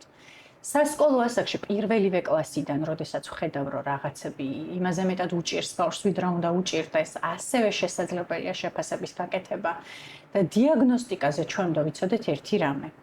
ყველა მდგომარეობა დიაგნოზის კრიტერიუმებს არ აკმაყოფილებს. ყველა ბავშვი, ვისაც კითხვა უჭირს, დისლექსიის მქონე არ არის. ყველა ბავშვი, ვისაც მაგალითად სწავლა უჭირს, ინტელექტუალური დარღვევის მქონე არ არის. ყველა ბავშვი, ვინც ცელქია, ყურადღების დეფიციტის და ჰიპერაქტობის მქონე ბავშვი არ არის. დიაგნოსტიკის მიზანი ზუსტად ეს არის, რომ განვსაზღვროთ ძლიერი და სუსტი მხარეები ბავშვის და ვიცოდეთ ეს ჯდება რაღაცა დიაგნოზის კრიტერიუმებში თუ არ ჯდება და ვიცოდეთ რა ტიპის დახმარება სჭირდება ბავშვს. შეფასება მოკლედ 2 წლიდან ზრდასრულობის ჩათვლით შესაძლებელია და თერაპიების საქართველოში სხვა შორის ბევრი ჩემი კოლეგის დამსახურებით და ძირითადად სპეციალისტების დამსახურებით, იმიტომ რომ იცით რომ რეგულირებადი ჩვენი სფერო არ არის და არ ვიცი ახლა აქ რამდენად შეიძლება ამის თქმა, მაგრამ ზოგადად ამ სფეროთი დაინტერესებული ის, ვისაც ხელეწიფება ამის რეგულირება და მოწესრიგება არც ის არ არის ამით დაინტერესებული. წინსვლით არ არის დაინტერესებული არა მხოლოდ ამ სფეროთი. ჩვენი სფეროც წინსვლის ნაწილი. ახლა ჩვენ ბავშვებზე და მოზარდებს ვლაპარაკობთ და ბავშვი და მოზარდი ყოველთვის არის საერთოდ ქვეყნის განვითარებაზე რო ვლაპარაკობ პირველ რიგში. ამაზე უნდა ვფიქრობ და ეს ჩემი აზრი. შეიძლება ჩემი პროფესიის გამოა ეს ჩემი აზრი, რომ მე ამაზე პრიორიტეტულს ვერაფერს ვერ ვხედავ.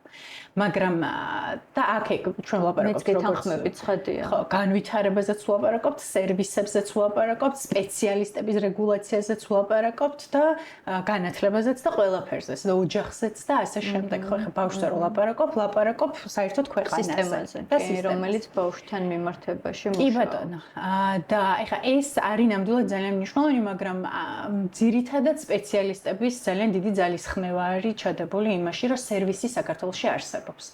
და თუ კი კარგად მოვძებნით ახლა ყველა სპეციალისტს, რა თქმა უნდა, ვერ ვენდობით და ეს ალბათ ყველა ქვეყანაში მეტნაკლებად ასეა, მაგრამ და ყველა სფეროში, თუმცა ჩვენთან რა კი რეგულირებადი არ არის ჩემი სფერო, ყველა რაღაცნაირად მაინც მე დიდი საფრთხეა და მშობელი სულაც არ არის ვალდებული რომ იცოდეს წინასწარ ვინ კარგია, ვინ არ კარგია, მაგრამ რაღაცნაირად მაინც სიფრთხილით სპეციალისტის შერჩევა არის ძალიან მნიშვნელოვანი და სერვისები მოიაზრებს თერაპიასაც, ხო? ზოგ ბავშვს სჭირდება თერაპია და გადამისამართება, დიაგნოსტიკის ნაწილია ის, ხო? და კონსულტირების, რომ შენ მშობელს უთხრა ბავშვს რა სჭირდება? სჭირდება თერაპია თუ არ სჭირდება თერაპია? სკოლაში რამეა შესაძლებელი თუ სკოლაში არაფერია შესაძლებელი? ასე რომ სერვისი ნამდვილად არსებობს, როგორც შეიძლება ბავშვი შეფასდეს და მერე თერაპიაზე გადაიგზავნოს თუ ამის საჭიროებას სპეციალისტი ხედავს. ესეთი პრაქტიკა არსებობს, რომ მაგალითად სპეციალისტის რეკომენდაციები გაიცეს სკოლასთან მიმართებაშიც, არა მხოლოდ მშობელმა რა უნდა შეცვალოს, არამედ სკოლაში რა უნდა შეიცვალოს.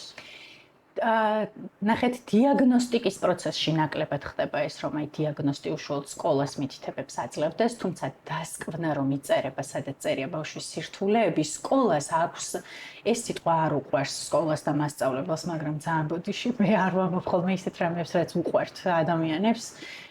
სკოლას აქვს ვალდებულება, რომ მოიძიოს ინფორმაცია ამ ბავშვს როგორ გაუმკლავდეს. ხო, ყოველთვის ჩვენ თუ ბავშვს ვავალებთ, რომ პასუხისმგებლობები აიღოს, ზრდასრულებმაც ეს პასუხისმგებლობები უნდა აიღონ. დღეს ძალიან ბევრნაირი ინფორმაცია არსებობს და ინფორმაცია ქართულ ენაზე მათ შორის ძალიან ბევრი არსებობს, სადაც სკოლას შეუძლია რომ თავადაც ისწავლოს და მოძებნოს როგორ გაუმარტივოს ბავშვს ცხოვრება და როგორ ასწავლოს ისე რომ ბავშვმა ისწავლოს. მათ შორის ქართულ ენაზე შორის ქართულ ენაზე ხელმისაწვდომი ეს ერთი. სკოლას შეუძლია სკოლების დიდ ნაწილს ყავს სპეცმასწავლებელი და ფსიქოლოგი სკოლაში, რომლის პირდაპირ ვალდებულებაა მასწავლებელს დაეხმაროს სწავლის სტრატეგიების ან ქცევის მართვის სტრატეგიების შერჩევაში კონკრეტულ მოსწავლესთან დაკავშირებით ეს რესურსიც უნდა გამოიყენოს სკოლამ. რაც შეეხება სპეციალისტის რაღაც კერძო სპეციალისტის მიერ გაცემულ რეკომენდაციას, ეს ცალკე სერვისია და არსებობს ესეთი სერვისებიც ნამდვილად, სადაც სკოლას შეუძლია მიმართოს სპეციალისტს და მან შეუდგინოს რაღაცა სარეკომენდაციო სისტემა, მაგრამ ძალიან ხშირად სკოლა ამას მშობელს თხოვს. აი სკოლა ამის სამართლებს და ეუბნება, რომ დაგვიწერონ ჩვენ რეკომენდაციები და ეს მეორე სერვისიც მშობელმა უნდა გასწიოს. სკოლებს ესეთი დამოკიდებულება აქვს ხოლმე, რაც ძალიან არასწორია, ხო? თვითონაც უნდა იყვნენ დაინტერესებულები, ხო? იმიტომ რომ მათი მოსწავლე არის და მათი შრომის შედეგები ამ ბავშვზე აისახება, ასე რომ რაღაცა არ მგონია, რომ მხოლოდ ოჯახის, ანუ მხოლოდ სკოლის სადარდებელია ეს საკითხი, თუ ჩვენ ყავს მოსწავლეები, რომლებიც ვერ სწავლობენ, მე მგონი ყველამ ერთად უნდა ვიმუშაოთ იმაზე, რომ გავინაწილოთ როლები და მე და თქვენ ყოველთვის ამას ვეუბნებოდით მასწავლებლებს და ვინც ვისმენდა მაშინ შევახსენოთ და ვისაც ამის ბედნიერება არ ჰქონდა, თავიდან ვუთხრათ, ვინც ვერ სწავლობს ვისაც მშობელი ვერ აქცევს ყურადღებას სხვადასხვა მიზეზით, იმას უფრო მეტად სჭირდება მასწავლებელი, ხო ესეა? ბავშვი, რომელიც ყველა საგანში რეპეტიტორთან დაწყრეზე დადის, რომლის განათლებაშიც ოჯახი ძალიან სერიოზულად ჩართული და რომელსაც არანაირი სირთულე არ აქვს სწავლის, იმისთვის მასწავლებელი არის უბრალოდ აი მისცეს დავალებები და ელემენტარული აუხსნას, მაგრამ ჩვენს რეალობაში სამწუხაროდ ხდება პირიქით. და სკოლა და მასწავლებელი ხშირად მორგებული არის უფრო იმ მოსწავლეს, რომელიც მის ტემპს მიჰყვება და ნაკლებად იმ მოსწავლეს, რომელიც ამ ტემპს ვერ მიჰყვება. ბოლომერხის მოსწავლეს, ხო? ბოლომერხზე რომ ხო, ალბათ, რომ იმალება. ოღონდ ჩუმად იყოს და ხო, თავარია ხელი არ შეგიშალოს და ყურადღება რომ არ იქცევა, აი ძირითადად აი ესეთ მოსწავლეებს უფრო მეტად ვჭირდებით და მე მგონია რომ მასწავლებლობა ეგ არის, რომ იმასთან იყო უფრო ახლოს, ვისაც მეტად სჭირდებით. და ვისაც ოჯახის მხარდაჭერა არ აქვს, კი ბატონო. სანდა მე ხა ხელში მიჭირავს სამაგიდო თამაში, რომლის თანაავტორიც ხარ, ხო? ხო, სწორად. კი. ეკა ნადირაძეა იდეის ავტორი და ძირითადი ავტორი ამ თამაშის, მე მხოლოდ დამხმარე. რამდენად არის შესაძლებელი, რომ ეს თამაში რომელიც ჩემი და ჩემი შვილების საყვარელი თამაში გახდა უკვე რამდენიმე თვეა, გამოიყენოს მშობელმა იმისთვის, რომ მეტი გაიგოს მისი შვილის გრძნობების შესახებ, მათ შორის სწავლასთან დაკავშირებული გამოცდილებების შესახებ. მოგვიყევი ამ თამაშზე. ეს თამაში არის ემოციების თამაში რეალურად, ემოტიკო ქვია. და ბაზისურ ემოციებს ეხება ძირითადად, თუმცა არა მხოლოდ ნებისმიერი ემოცია შეიძლება აქ გახდეს აქტუალური. და მიზანი არის ზუსტად ეს, რაც თქვენ თქვით ახლა, ხო, რომ ემოციებზე ვისაუბროთ.